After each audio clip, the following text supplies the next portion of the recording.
प्रतिमा's किचनमध्ये आपल्या सर्वांचं स्वागत आहे। सध्या थंडीचे दिवस चालू आहे आणि या थंडीच्या दिवसांमध्ये विदर्भामध्ये खास केला जाणारा पदार्थ म्हणजे तुरीच्या दाण्यांचे कढी गोळे।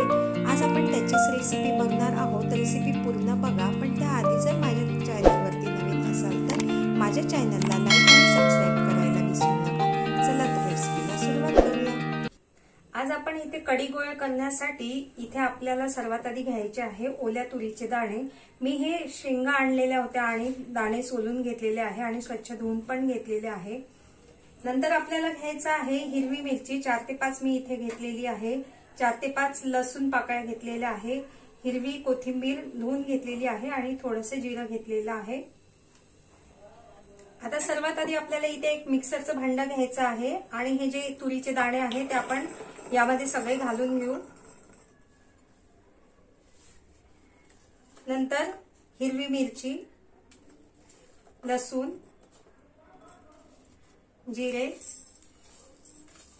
आणि कोथिंबीर आणि इथे आपल्याला नंतर गोळ्यांना आपल्याला जेवढं मीठ घालायचं आहे तेवढं आपल्याला इथे घालायचं आहे चवीनुसार। आणि आता याचं झाकण लावू आणि आपल्याला खूप बारीक किंवा खूप जाड असं वाटायचं नाहीये मिक्सर मधून, असं मीडियम वाटून घ्यायचं आहे। आता इथे आपण मिक्सर मधून बारीक काढून घेतलेलं आहे। तुम्ही इथे बघू शकता की आपण असं खूप जाडसर किंवा खूप बारीक वाटून घेतलेलं नाहीये आणि हे वाटण काढताना आपण यामध्ये अजिबात पाणी घातलेलं नाहीये।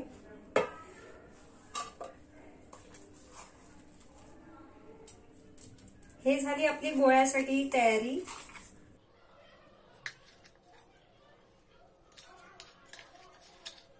आपण काढून घेतलेलं आहे। यामध्ये मी थोडंसं बाइंडिंग साठी चणा डाळीचं पीठ घालते आहे। साधारणपणे पोहे खायच्या चमच्याने 1 चमचा वगैरे आहे। गरज असेल तर घाला, नाही घातलं तरी चालेल। आणि हे आता आपण छान मिक्स करून घ्यायचं आहे। कधी कधी हे कढीमध्ये फुटू शकतात, त्यामुळे आपण इथे चणा डाळीचं पीठ घालतोय। किंवा मग चणा डाळीचं पीठ घालायचं नसेल तर मग तुम्ही ज्वारीचं किंवा बाजरीचं घरामध्ये असेल ते पण घालू शकता अगदी थोडंसं। त्याच्याने बाइंडिंग छान येते आणि आपले गोळे पण चवीला छान लागतात। हे असं छान मिक्स करून घ्यायचं आहे।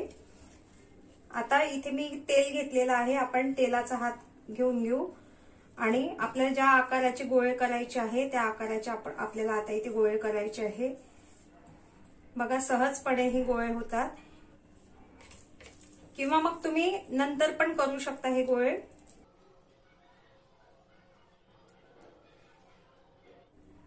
आता इथे तुम्ही बघू शकता की आपण गोळे बनवून घेतलेले आहे। साधारणपणे 8 ते 9 गोळे झालेले आहे 1 वाटी तुरीच्या दाण्यांमध्ये। आता इथे आपल्याला कढीसाठी तयारी करायची आहे, त्यासाठी मी इथे पाऊण वाटी दही घेतलेलं आहे। तुमच्याकडे दही नसेल तर तुम्ही ताक पण घेऊ शकता। आणि थोडंसं हे खूप आंबट पण नाहीये किंवा खूप गोडसर पण नाहीये, मध्यम आहे।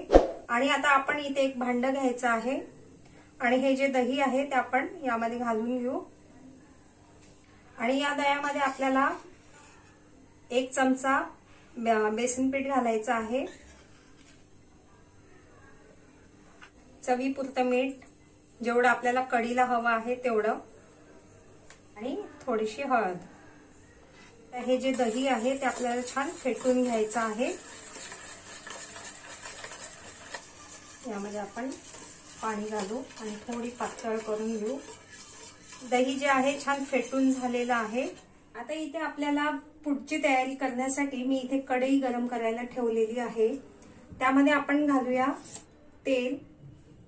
तेल गरम झालेलं आहे। सर्वात आधी मी इथे मेथी दाणे घेतलेले आहे ते घालून घेऊ। मेथी दाणे झाले की आपल्याला घालायचं आहे जिरे आणि मोहरी।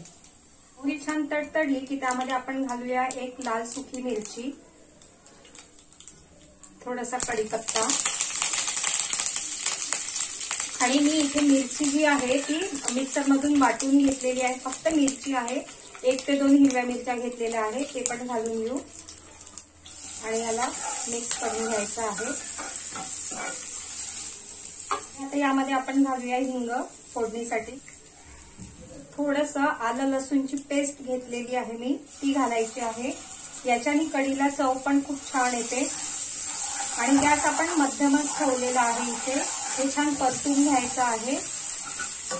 आता गॅस थोडा मोठा केला की हे जे आपण दही बनवून घेतलेलं आहे मीठ आणि हळद घालून ते घालून घेऊ यामध्ये।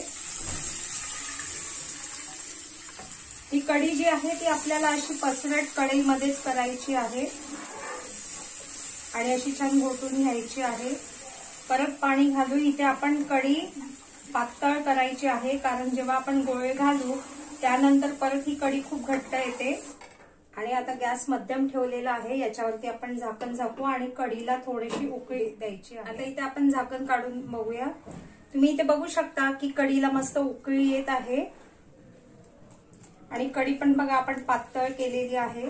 खूप छान लागतात हे कढी गोळे, खास करून हिवाळ्याच्या दिवसांमध्ये तुरीचे दाणे असतात तर त्याचे जास्त छान लागतात आणि विदर्भामध्ये खूप प्रसिद्ध प्रकार आहे। हिवाळ्याच्या दिवसांमध्ये हमखास हा प्रकार केला जातो।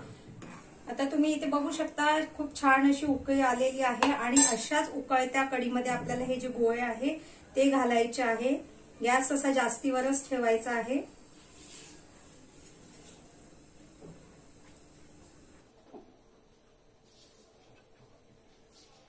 आता इथे आपले गोळे घालून झालेले आहे कढीमध्ये आणि याला आता अजिबात हलवायचं नाही, गॅस मोठाच ठेवायचा आहे आणि याच्यावरती आपण झाकण झाकू आणि याला कमीत कमी कढीमध्ये 9 ते 10 मिनिट उकळू द्यायचं आहे। जर तुम्ही मध्येच याला फिरवलं तर मग ते जे गोळे आहेत ते फुटू शकतात। आता आपले 9 ते 10 मिनिट झालेले आहे। तुम्ही इथे बघू शकता की गोळे जे आहे ते मस्त पैकी कढीमध्ये उकळत आहे आणि बघा अजिबात फुटलेले नाहीये। आपण याला अलगदपणे परत एकदा असं फिरवून घेऊ, थोडेसे असे पलटवून घ्यायचे। परत याच्यावरती झाकण झाकू, गॅस आता कमीवर करायचा आहे आणि 2 ते 3 मिनिट याच्यामध्ये परत आपल्याला शिजू द्यायचे आहे। आता इथे आपले 2 ते 3 मिनिट झालेले आहे। तुम्ही इथे बघू शकता की गोळे मस्त असे शिजलेले आहे आणि कढी पण बघा किती छान अशी घट्ट आलेली आहे। आता यामध्ये आपण कोथिंबीर घालू आणि अशा पद्धतीने आपले कढी गोळे जे आहे मस्त खाण्यासाठी तयार झालेले आहे। आजची ही गरमागरम तुरीची